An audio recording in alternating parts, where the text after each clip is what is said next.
Prince Kofi and the Tragic Queen. Once upon a time, in the heart of a vast and ancient kingdom, nestled among the rolling hills and lush forests of the African savanna, there lay the majestic realm of Osofian.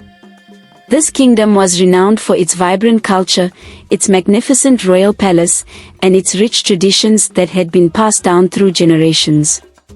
King Kwame and Queen Adama were the beloved rulers of Osofian. Their reign was marked by prosperity and harmony. Their people revered them for their wisdom and justice. Their greatest pride, however, was their only son, Prince Kofi. Handsome and strong, Kofi was adored by all who knew him. He was the epitome of the kingdom's hopes and dreams. Prince Kofi's life took a fateful turn when he fell in love with a beautiful maiden named Adama. Adama was known throughout the land for her grace and kindness. Her presence was like a gentle breeze on a hot day, and her laughter was said to bring joy even in the darkest of times. The courtship between Kofi and Adama was celebrated with grand feasts and dances, and when they married, the kingdom rejoiced, believing that their union would bring even more prosperity. But not all was as it seemed. The palace, despite its outward grandeur, was home to secrets and whispers. The grand halls echoed with rumors of a hidden power struggle, and dark omens seemed to linger over the royal family. As time went on, the once blissful marriage between Kofi and Adama began to show signs of strain. The prince, who had once been a figure of warmth and charm, became increasingly distant and brooding. His relationship with Adama grew strained, and the laughter that once filled their home was replaced by silence and tension.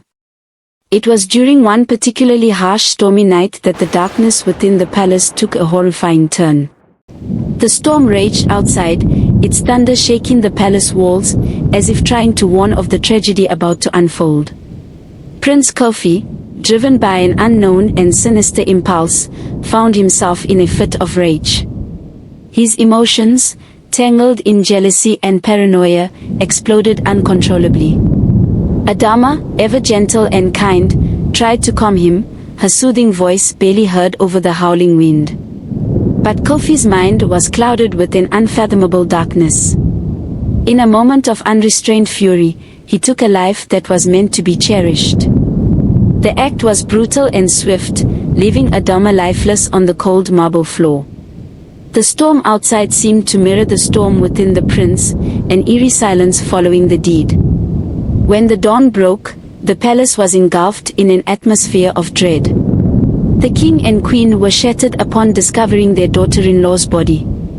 Their grief was compounded by the horrifying realization of who the perpetrator was. The evidence was overwhelming, and the palace soon became a scene of chaotic sorrow and disbelief. The law of the land, steeped in ancient tradition and unyielding justice, demanded that even the highest of nobles be held accountable for their actions. The royal court convened to decide the fate of Prince Kofi. The king and queen, despite their overwhelming love for their son, could not ignore the sacred laws of their ancestors. The trial was a spectacle of sorrow and anguish. The people of Osofian gathered to witness the proceedings, their eyes filled with tears and their hearts heavy with a shared mourning. The evidence against Kofi was irrefutable. Witnesses testified to the prince's erratic behavior, and the details of the crime were laid bare before the assembly. Despite the overwhelming evidence, there were whispers of doubt and disbelief among the crowd. How could the beloved prince, their hero, be capable of such an atrocity? King Kwame and Queen Adama, though heartbroken, were forced to act in accordance with tradition. The law was clear, even the prince was not above justice. The punishment for such a heinous crime was severe and unyielding, death by hanging. It was a tradition that spoke of fairness, of the God's will, and of the unbreakable nature of justice. The day of the execution was a somber one.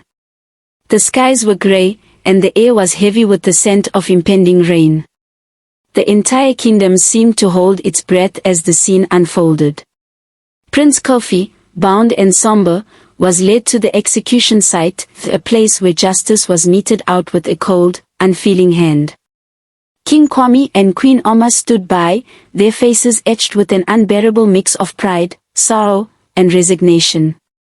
They loved their son deeply, but they understood that the laws of the land were sacred and must be upheld. The people watched in hushed silence, their emotions a swirling mix of grief, anger, and helplessness. As the noose was placed around Kofi's neck, the prince's eyes met those of his parents. There was a moment of profound silence, a collective gasp from the crowd, and then, the lever was pulled.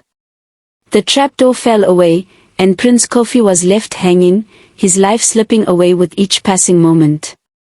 The execution marked the end of a tragic chapter for the kingdom of Osofian. The once vibrant court was now a place of deep mourning. The people, though they had witnessed justice being served, could not shake the sense of profound loss that hung over the land. The king and queen retreated to their chambers, their hearts broken and their spirits forever altered. In the years that followed, the story of Prince Kofi and Queen Adama became a somber legend, a tale of love and betrayal that was passed down through generations. It served as a grim reminder of the delicate balance between justice and mercy, the complexity of human emotions, and the harsh realities of tradition. The kingdom of Osofian eventually healed, but the tale of the prince and his tragic crime remained a poignant chapter in its history, a story told with reverence and sorrow. The tale was recounted in hushed tones around the fireside, a reminder of the consequences of unchecked rage and the unyielding nature of justice, even for those who were once held in the highest regard. King Kwame and Queen Oma, though grieved by the loss of their son, took solace in their enduring legacy. They dedicated themselves to rebuilding the kingdom and ensuring that the tragedy would serve as a lesson for future generations. The palace, once vibrant and full of life, became a place of reflection and sorrow. The grand halls, now echoing with the footsteps of grieving rulers, saw fewer celebrations and more moments of quiet contemplation. King Kwame and Queen Oma, despite their pain, worked diligently to ensure that the laws of the land would continue to reflect the values they held dear, even as they mourned the loss of their beloved son. As time passed, the story of Prince Kofi and Queen Adama became a haunting legend, a tale told with heavy hearts and solemn tones. The people of Osofian, while continuing to honor their traditions, found themselves grappling with the complexities of justice and forgiveness. The tale was recounted not just as a historical account but as a moral parable, illustrating the intricate balance between law and compassion, duty and desire. The kingdom's bards and storytellers took the tale to heart, weaving it into their songs and stories. These narratives became an integral part of the cultural fabric of Osofian, ensuring that the memory of the prince and his tragic actions would not fade. Children grew up hearing the story, learning about the importance of self-control, the dangers of unchecked anger, and the value of honoring one's commitments. Queen Oma, devastated by the loss of her daughter-in-law and her son, found solace in ensuring that Adama's memory was preserved with dignity. She commissioned a grand memorial for Adama, a beautiful garden filled with the queen's favorite flowers. This sanctuary became a place of pilgrimage for those who wished to pay their respects, and the garden's serenity provided a stark contrast to the sorrow that had once enveloped the palace. In the years following the tragedy, the kingdom began to heal. The wounds inflicted by the loss of Prince Kofi and Queen Adama slowly began to mend, though the scar remained a permanent fixture in the kingdom's history.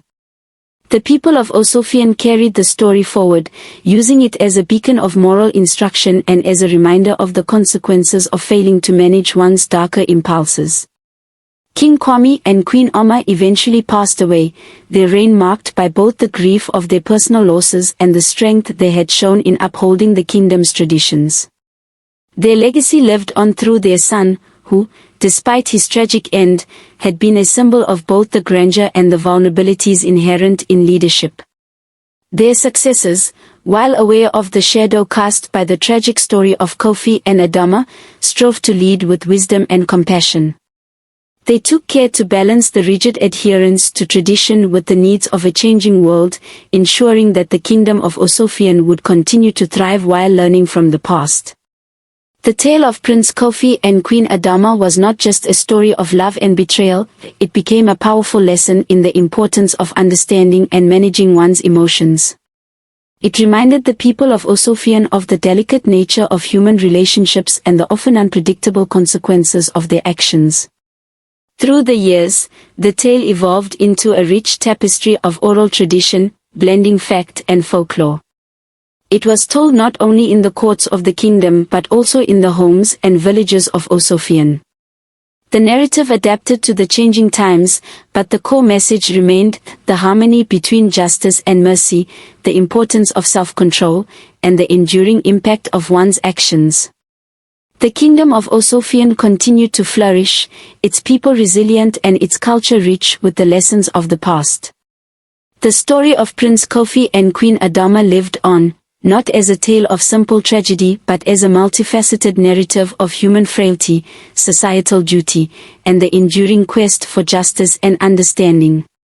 And so, the tale was passed down through the generations, its echoes resonating with those who sought to learn from the past, ensuring that the lessons of the prince and his tragic queen would never be forgotten.